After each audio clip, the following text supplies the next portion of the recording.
Hola, buenos días. Soy Javier Cao, director técnico del área de seguridad de información de la empresa Firmae, y hoy el webinar vamos a estar viendo en qué consiste el Real Decreto 3/2010 del llamado Esquema Nacional de Seguridad y sobre todo cómo poder abordar la elaboración del plan de adecuación. Básicamente lo que se pretende con el seminario es, en relación a las competencias a adquirir, reflexionar sobre las diferencias que hay en la gestión cuando se realiza la tramitación tradicional o lo que supone la tramitación en soporte electrónico, conocer los contenidos del Esquema Nacional de Seguridad y sobre todo ya en la última parte describir en qué consiste el plan de adecuación.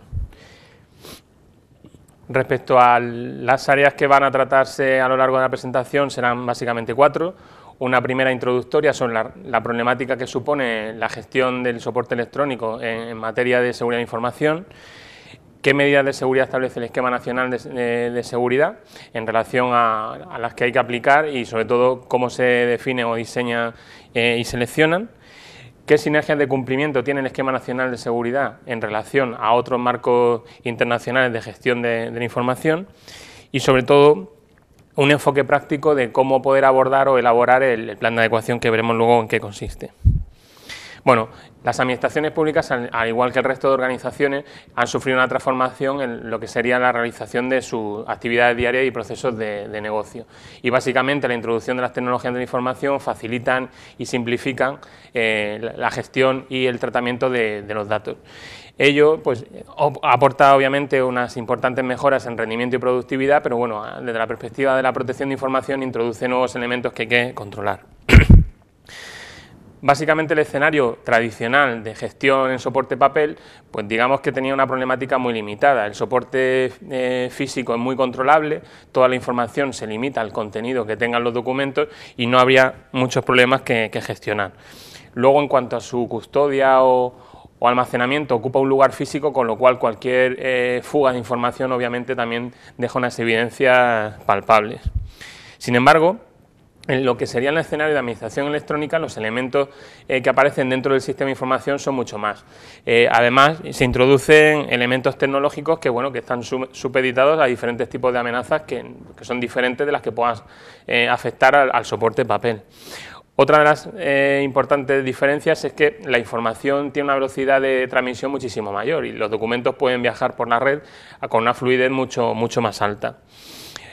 Hay que también considerar que la información no es solamente el contenido del soporte, tenemos que hablar de metadatos, información que nos cuenta qué contenido tiene o cómo se ha elaborado un documento, quién es su autor, su fecha de creación. Ese tipo de informaciones también ahora hay que gestionarlas y sobre todo, bueno, en temas de autenticidad o veracidad de los datos, pues también a priori hay que aportar o evidenciar quién es el autor, en qué momento se han creado los documentos, porque esa información es alterable y obviamente no está garantizada.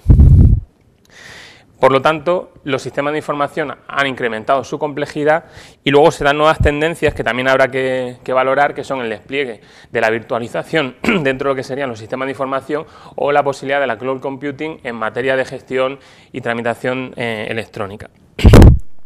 En este sentido, bueno, desde la perspectiva también del análisis de las problemáticas o del análisis de los incidentes que puedan darse, el soporte papel tradicionalmente ha sido algo que bueno, se ha sabido gestionar y que se puede investigar en caso de incidentes, ¿no?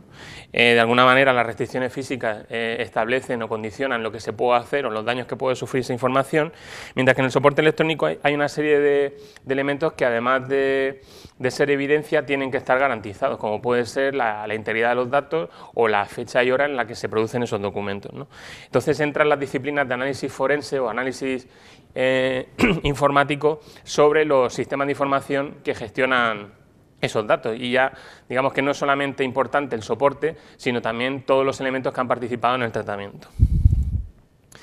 Bueno, como ejemplo, un documento como puede ser este, que es un acuse de recibo de correo, en soporte papel, bueno, pues dejaría las evidencias del cartero que lo ha firmado, lo ha rellenado y lo ha completado, ¿no? Sin embargo, cuando esto se digitaliza, bueno, pues a priori hay cosas que habría que poder evidenciar. ¿Quién ha sido el autor? ¿En qué momento se ha hecho? ¿Qué datos han sido aportados? Luego, además, el documento pues tiene una serie de propiedades, como puede ser la fecha de creación, fecha de modificación, fecha de último acceso, y luego una serie de datos que nos comentan respecto a qué tipo de contenido es una imagen, es un formato de documento escrito, en qué momento ha sido creado el documento.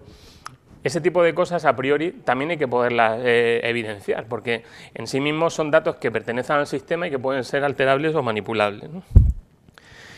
Un original es fácilmente manipulable con una herramienta de edición de dibujo tan sencilla como pueda ser el Paint de Microsoft.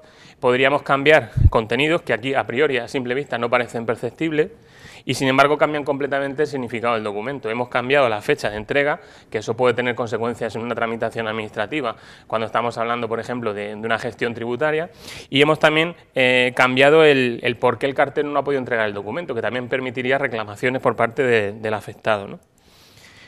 Además, la fecha y hora también ha sido manipulada. Hemos cambiado la fecha y hora del ordenador y obviamente todos los registros sobre el momento en el que ha sido alterado el documento pues también varían. Con lo cual hay que acreditar tanto autoría como momento en el tiempo en el que se realizan las cosas.